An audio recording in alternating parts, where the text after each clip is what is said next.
আল্লাহ পাক কোরআন নাযিল করেছে কার উপরে? নবীর উপরে। আমাদের ঈমান এর দুইটা অংশ, একটা তাওহীদ আর একটা কি? রিসালাত। কেউ যদি আমরা বলি লা ইলাহা ইল্লাল্লাহ, আল্লাহ ছাড়া কোনো মাবুদ নাই, কিন্তু নবীকে যদি নবী না বানি, রসুল না বলি, ঈমান হবে? আমাদের ঈমানের কি অংশ? লা ইলাহা ইল্লাল্লাহ, এটা যেমন ঈমানের অংশ, আর মুহাম্মদুর রাসূলুল্লাহ এটাও কিন্তু ঈমানের অংশ।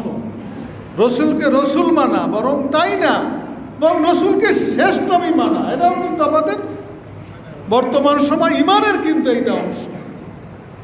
এজন্য দারুস সুন্নাতের সম্পর্ক রাসূলুল্লাহ সাল্লাল্লাহু আলাইহি ওয়াসাল্লামের সাথে। এজন্য মানুষ কোরআন আল্লাহ পাক নাযিল করেছে কার উপরে? রাসূলুল্লাহ সাল্লাল্লাহু আলাইহি ওয়াসাল্লামের উপরে। কোরআন আমরা পাইছি কার মাধ্যমে? রাসূলুল্লাহ সাল্লাল্লাহু আলাইহি ওয়াসাল্লামের মাধ্যমে। কোরআনের ব্যাখ্যা, কোরআন কিভাবে আমল করে, এটা আমরা পাইছি কার কাছ থেকে? রাসূলুল্লাহ সাল্লাল্লাহু আলাইহি ওয়াসাল্লামের কাছ থেকে। সুন্নাহ এটাও কিন্তু ওই কোরআনেরই একটা ব্যাখ্যা, কোরআনেরই একটা বাহ্যিক রূপ। কোরআনে কায়েমের ভিতরে আছে যে আল্লাহর নবী সে এমন কিছু বলে না যেটা তার কাছে আল্লাহর পক্ষ থেকে কি ওহী না আসে, সেটা যে পর্যায়ে ওহী হোক না কেন। এজন্য কোরআন এবং সুন্নাহ এটাই দ্বীনের কি মূল ভিত্তি, এবং এই মূল ভিত্তি বোঝার জন্য আমরা ইজমা, কিয়াস এগুলোও কি শরীয়তের ভিত্তি হিসাবে আমরা কি করেছি? গ্রহণ করেছি। বা ইজমা, কিয়াস ছাড়া অনেক সময় এই কোরআন সুন্নাহ পুরোপুরি আমল করা আমাদের জন্য কি কঠিন হয়, অসম্ভব হয়। এজন্য এগুলোও শরীয়তের কি ভিত্তি হিসাবে কি প্রমাণিত বা প্রতিষ্ঠিত।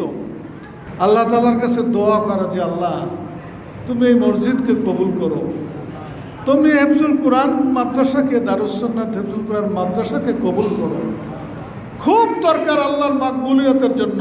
দেখেন আল্লাহ তাআলা হযরত ইব্রাহিম আলাইহিস সালামকে তার ছেলে ইসমাইলকে নিয়ে কি কাবাঘর তৈরি করছে আল্লাহর হুকুমে।